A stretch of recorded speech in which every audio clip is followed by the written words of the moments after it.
Did someone say that the 100 envelope challenge was stupid? What?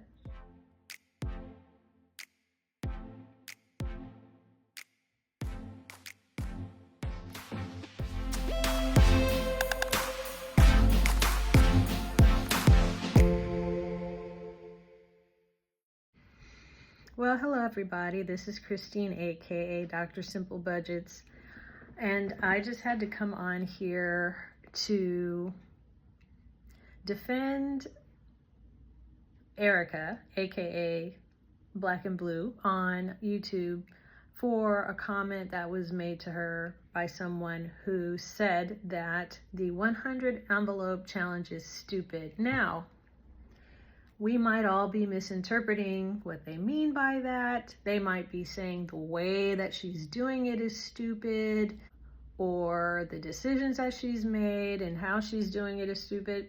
It actually doesn't really matter. And so I'm going to actually come to her defense. The only way I know how to defend her is with this doctoral nugget of mine. So let's go to my desk and let's get into the research. Okay, so let's get this started. So let's see, this is our beautiful book that we use to write down our thoughts as we go through the research. Oh, here it is. Yes, this was the other research that we did. And now we're on to today's topic. Is the 100 envelope challenge stupid, or was the way that it was being portrayed on Black and Blue's channel stupid? And my answer is no, it's not. And so I'm going to tell you now what the research has to say about it. So number one, I'm actually going to defend this in 3 parts. So let's do part 1 right now. I'm going to pull from a study that was done, I believe this study was done in 2023. You can go to apa.org to find this study, and it was called Leveraging Psychological Fit. What the study aimed to do was say, hey, guess what? Identifying savings goals that resonate with you personally can make the act of saving more meaningful and more motivating. And so when they talk about psychological fit here, they're talking about specific personality traits again, right? So this was a huge study, and this study was so incredibly well done because they had a very large sampling of people across the UK. The first time they did it, they had about 2,477 participants. And then they found that there were some issues with the way that they were doing it. They wanted to reduce the number of different types of savings goals. They wanted to adjust for a few things. And then the second time they did it, they took all that into consideration and they increased the number to 4,170 people who participated. And then, oh my gosh, they started testing for inter-rater reliability and false positives and linear regression and blah, blah, blah, blah, all that kind of stuff that maybe you guys care about, but I definitely do. And then they did it a third time. And this time they did some empirical feedback loops like emails and stuff just to see, could these people save $100, right? And how is the best way to motivate them to do it? So I'll put in a little chart right here.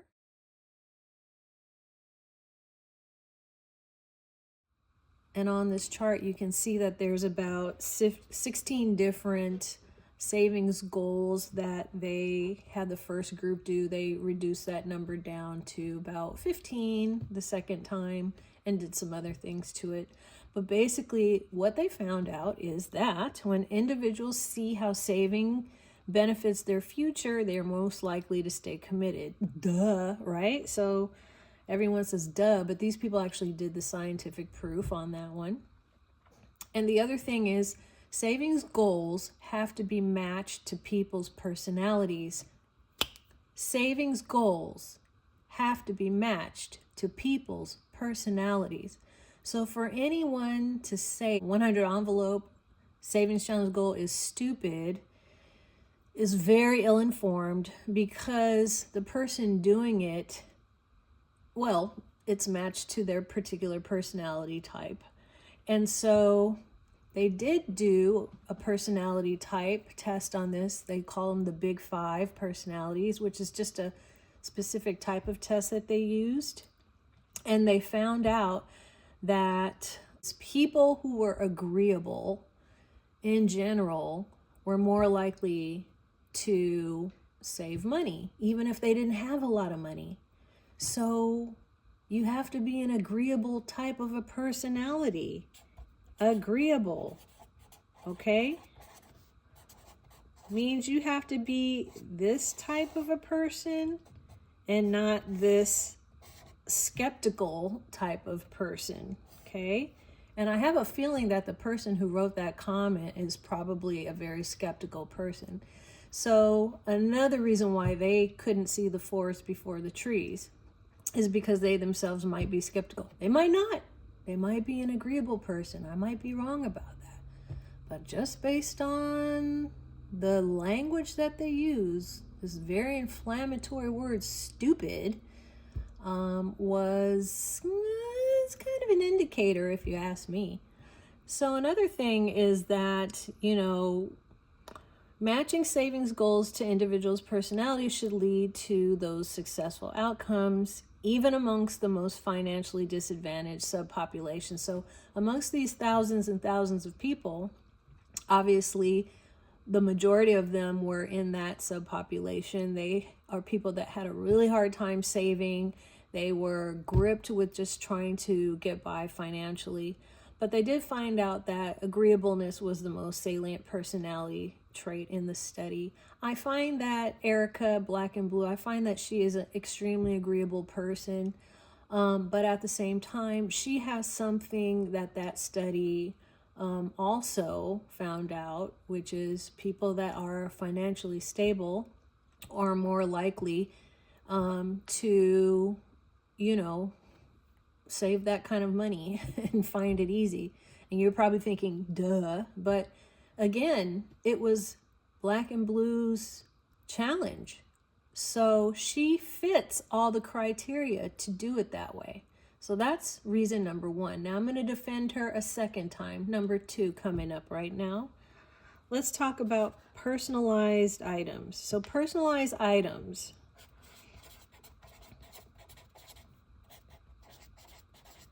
which she has quite a bit. In fact, the items that she was using for that particular challenge, she herself designed, okay? So personalized items like budget binders and envelopes are very important to people for several reasons. Personalized items are just important to people, period. But I will tell you what those three things are. Number one is there's an emotional connection to those items. Personalization or customization of your items, you are more likely to have an emotional connection to. The second one is it allows you to express your identity. So we'll say identity / self-expression.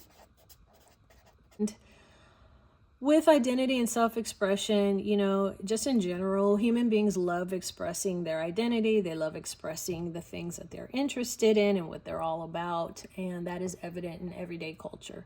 And then the third one would be that personalized items are important because they bring value and significance.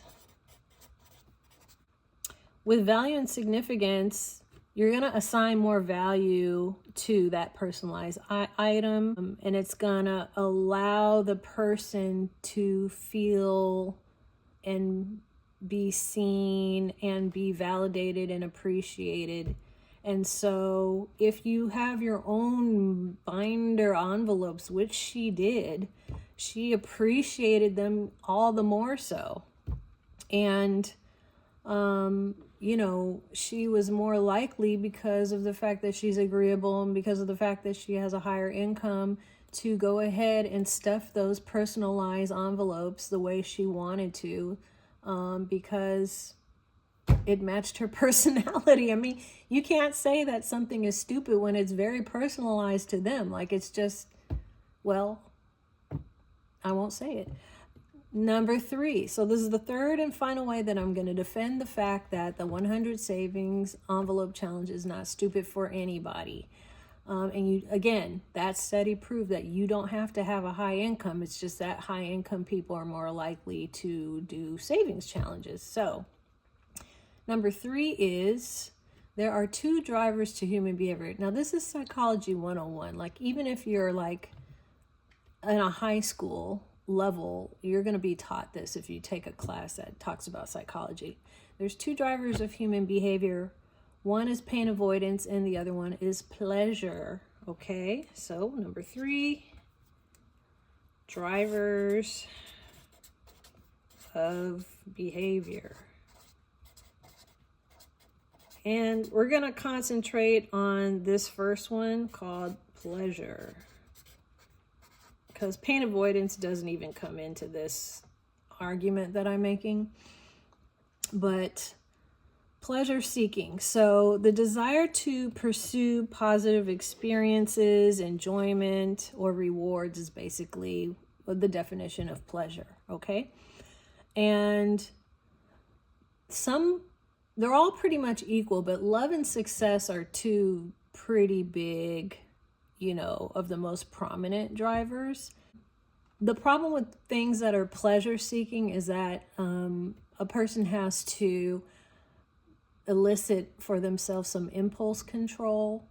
You know, maybe Black and Blue was stuffing it and rounding up her numbers, and maybe to you or someone else that might seem impulsive, but it may seem impulsive and risky and quote unquote stupid, but because she is able to derive pleasure from it, show a lot of love for herself, self-love in the act of stuffing those the way she was stuffing them.